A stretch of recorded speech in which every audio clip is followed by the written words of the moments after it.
Hi friends, இன்றைக்கி பருப்பு வடை எப்படி செய்யணும் பார்ப்போமா. அந்த குளிர் நேரத்தில் பருப்பு வடைக்கு கடலைப்பருப்பு 2 மணி நேரம் ஊற வச்சுருக்கேன். தேவையான பொருட்கள்: கடலைப்பருப்பு 2 மணி நேரம் ஊற வைக்கணும், ஒரு வெங்காயம் கட் பண்ணி வச்சுருக்கேன், அவங்க தேவையான அளவு உப்பு, 2 பச்சை மிளகாய், 4 பூடு உரித்தது, மல்லியில் கட் பண்ணி வச்சுருக்கேன், கருவேப்பிலை பொடிசாக கட் பண்ணிக்கிடணும், சோம்பு தேவையான அளவு, கொஞ்சம் மஞ்சள் பொடி, பெருங்காயத்தூள், பொரிக்கிறதுக்கு ஆயில். இப்போ எப்படி செய்யலான்னு பார்ப்போமா. ஜார் எடுத்துகிட்டு இந்த கடலைப்பருப்பை அதை போட்டு கொஞ்சம் குறப்பாக அரைச்சிட்டு வந்துடுவோம்.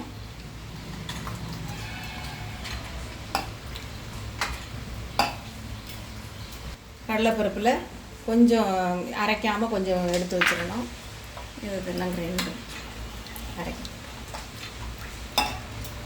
அதில் 2 பச்சை மிளகாய் உடச்சி போட்டுக்கோங்க.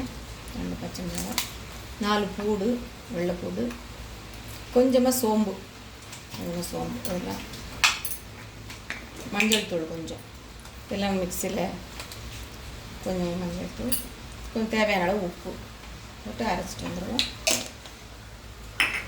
பெருங்காயத்தூளும் போட்டு அரைச்சிட்டோம்.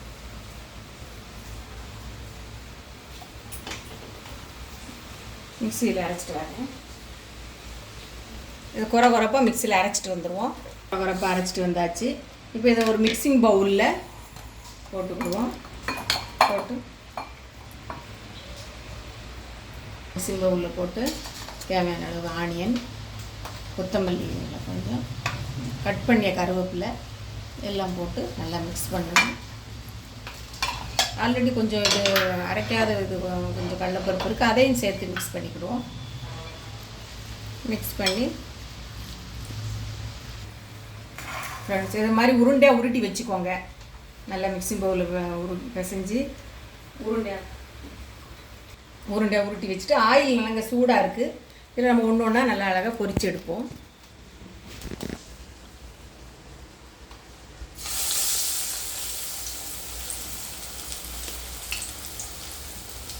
மெதுவாக போடுங்க, ஆயில் மேலே தெரிக்காமல் மெதுவாக அழகாக 2 பக்கமும் திருப்பி போட்டு அழகாக பொரிச்சு எடுக்கணும்.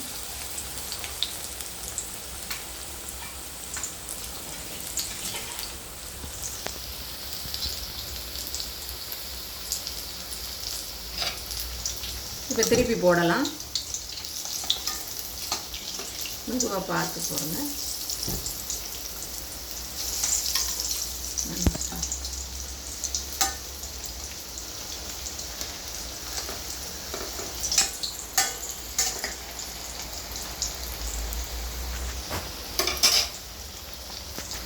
இந்த மாதிரி பொன்னிறமாக வந்துருச்சு. இப்போ பொன்னிறமாக வந்ததுக்கப்புறம் நம்ம இப்போ எடுத்துடலாம்.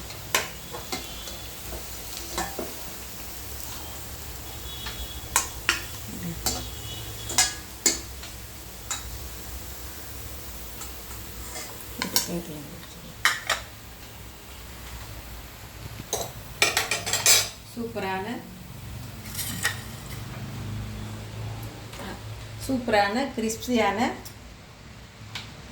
பருப்பு வடை ரெடி. நீங்களும் இந்த குளிர் டயத்தில் ரெடி பண்ணி பாருங்கள். ஈஸி தான், ஈஸியாக ட்ரை பண்ணி பாருங்கள். டீயோட சூப்பராக இருக்கும். Thank you friends.